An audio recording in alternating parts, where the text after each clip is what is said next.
নমস্কার, আমি ডক্টর দীপান্বিতা পাল, homeopathy consultant. আজ এই ভিডিওটির মাধ্যমে আপনাদের হার্নিয়া সম্বন্ধে আইডিয়া দেব এবং হার্নিয়া হলে কোন কোন বিষয়ে সতর্ক থাকবেন এবং কি কি কারণে হার্নিয়া হতে পারে।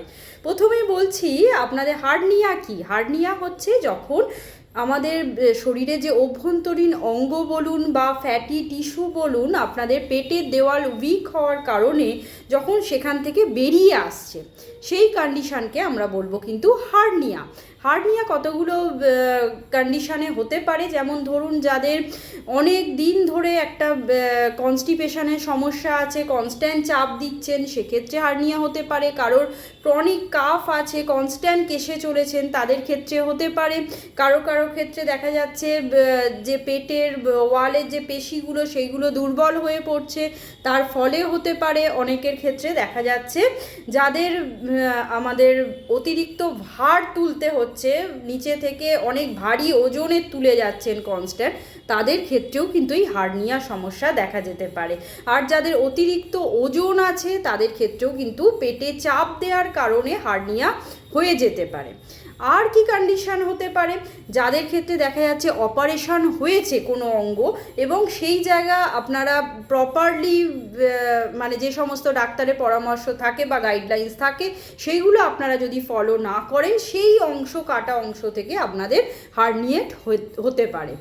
এবার কয়েকটা হার্নিয়া সম্বন্ধে যেগুলো কমন দেখা যায় সেটা হচ্ছে মেনলি হচ্ছে ইনগুইনাল হার্নিয়া দেখা যেতে পারে, কারোর আম্বলিকাল হার্নিয়া দেখা যেতে পারে, কারোর হায়াটাস হার্নিয়া দেখা যেতে পারে। তাই হার্নিয়া হলে কোন কোন বিষয়ে সতর্ক হবেন, যে প্রিডিসপোজিং ফ্যাক্টরগুলো আমি বললাম সেইগুলোই যদি আপনারা সতর্কতা অবলম্বন করেন, তাহলে কিন্তু এই হার্নিয়া জিনিসটা যে হচ্ছে সেটা কিন্তু ফার্দার ডেভেলপ করবে না এবং সার্জারি পর্যায়েও পড়বে না।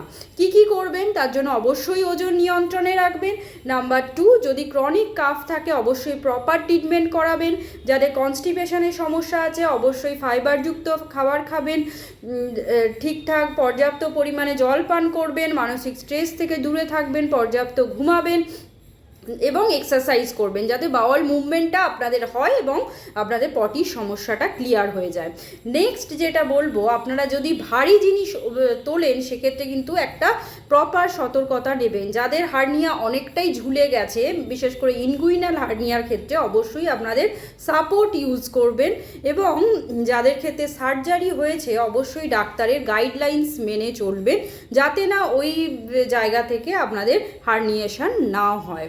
তাই এই বিষয়ে অবশ্যই খেয়াল রাখবেন। তার পাশাপাশি এমার্জেন্সি কন্ডিশান কিছু আমি বলবো, সেটা হচ্ছে আপনাদের ধরুন হার্নিয়াটা থেকে প্রচণ্ড ব্যথা হচ্ছে এবং হার্নিয়ার কোনো জায়গায় একটা আটকে গেছে, সেখানটা পেঁচিয়ে গেছে, যেটাকে আমরা স্ট্র্যাঙ্গুলেটেড হার্নিয়া বলে থাকি।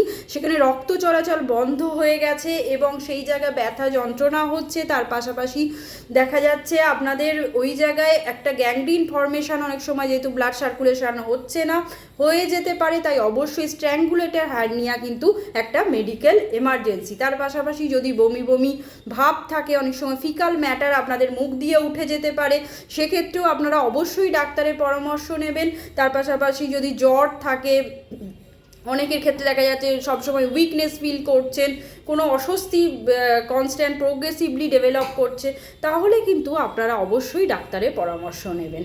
এই সমস্ত জিনিসগুলো যে গাইডলাইন্সগুলো আমি দিলাম সেগুলো ফলো করবেন। যদি হার্নিয়া থাকে, সব ক্ষেত্রে কিন্তু সার্জারির প্রয়োজন হয় না। আমাদের হোমিওপ্যাথি ট্রিটমেন্টের মাধ্যমে অনেক হার্নিয়া কেসই কিন্তু আমরা সাকসেসফুলি ঠিক করতে পেরেছি। অবশ্যই যদি হার্নিয়া হয়ে থাকে আপনারা অভিজ্ঞ হোমিওপ্যাথি ডক্টরের পরামর্শ নেবেন, তাহলে কিন্তু আপনাদের অনেক ক্ষেত্রে কিন্তু অপারেশনের প্রয়োজন হবে না। নমস্কার, সবাই ভালো থাকবেন এবং সুস্থ থাকবেন। যদি ভিডিওটি হেল্পফুল বলে মনে হয় অবশ্যই শেয়ার করবেন এবং আমার পেজটিকে ফলো করে রাখবেন। ভালো থাকবেন।